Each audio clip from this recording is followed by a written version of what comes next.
We're all facing new trials this year. Some are at a scale and intensity that is unprecedented in recent memory. The sense that our Quaker values are under threat, values of integrity, equality, community, peace, and stewardship, that sense can be a very heavy one. At Friends Fiduciary, we see new near-term challenges to financial markets. These are arriving in the form of an aggressive and uneven global tariff rollout, large-scale federal spending cuts and workforce layoffs, and the threat of mass deportations. All have intensified uncertainty and roiled markets. At the same time, the real risk of corporate regression on issues of importance to Friends, along with the SEC's rapid move to curtail investor leverage on environmental and social issues, pose direct challenges to what we do. All of these challenges are real. They need to be taken very seriously. But taking them seriously does not mean backing away from our work. When core Quaker values of truth and honesty seem at risk of being forced out of fashion, we must model integrity even more scrupulously and joyfully. When our centuries-old Quaker commitment to equality is threatened, and when others who have come to this value more lately disavow it, we are called to unequivocally recommit ourselves to it. When the powerful find that Quaker values of peace or of stewardship are no longer convenient, we must insist on keeping them central in public discourse. In pursuit of our mission on behalf of Friends Fiduciary commits to a dual focus. Not only must we deliver the strongest possible investment returns to support all of your work, but we strive to do so in a way that witnesses to our shared Quaker values. That's why we seek dialogue with those in power at the corporations that do so much to shape our society and our environment.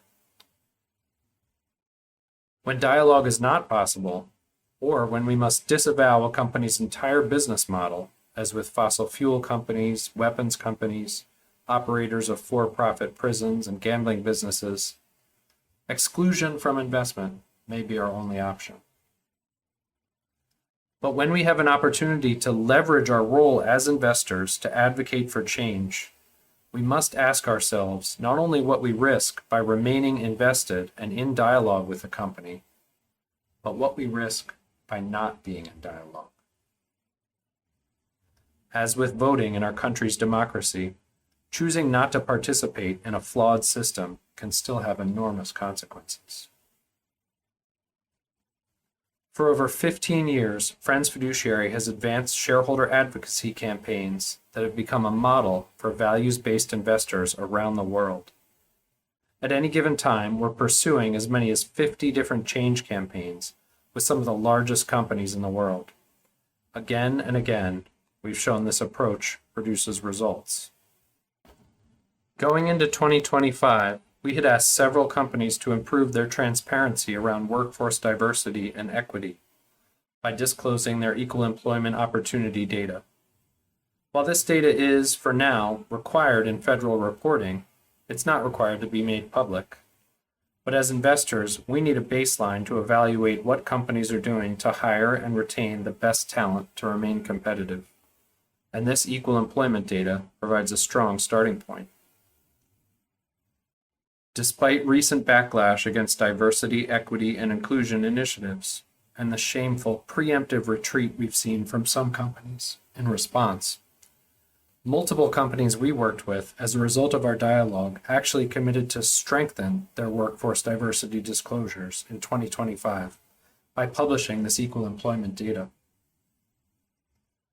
These increased disclosures not only represent an important success at a challenging time for Quaker values, they are also a testament to the hard work that goes into each corporate dialogue.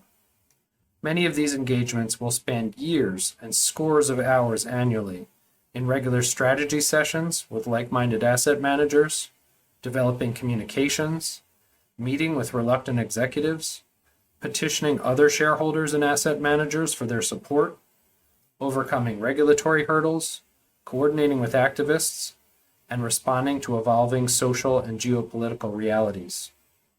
Still, we do the hard work because time and again, it produces powerful results. We also heard about Friends Fiduciary's peace testimony convening.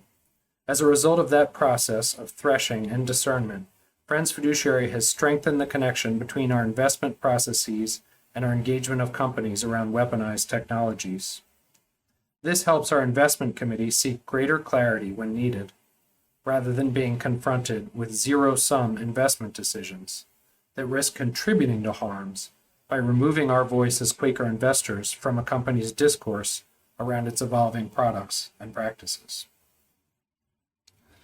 The truth is that most companies would much rather see us walk away than continue to use their time and resources in engaging difficult questions with us. But as Quakers, we inherit a long history of bringing those with whom we disagree into impactful dialogue.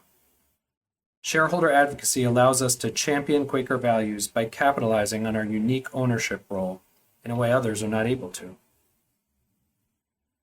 Change campaigners like Bill Moyer and George Lakey have recognized different roles in social activism.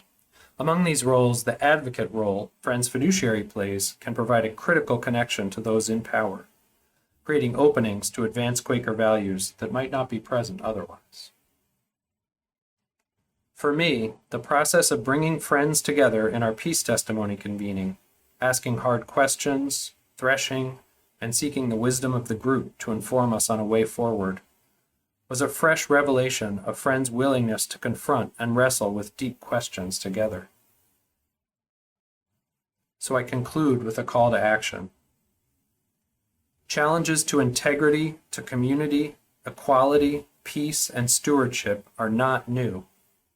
But today these challenges are as intense as many of us can remember them. To ensure this is a low point and not a long-term trend that takes our global community further from Quaker values, from universal values, will require unity. Each of us, individually and as institutions, have a role to play. Each of us, in coordination, can apply pressure from our different roles. We can speak the truth of Quaker values to those in power, in Congress and state houses, in courts, at the ballot boxes, in the streets, and yes, in corporate boardrooms. This work will take all of us, and we are ready.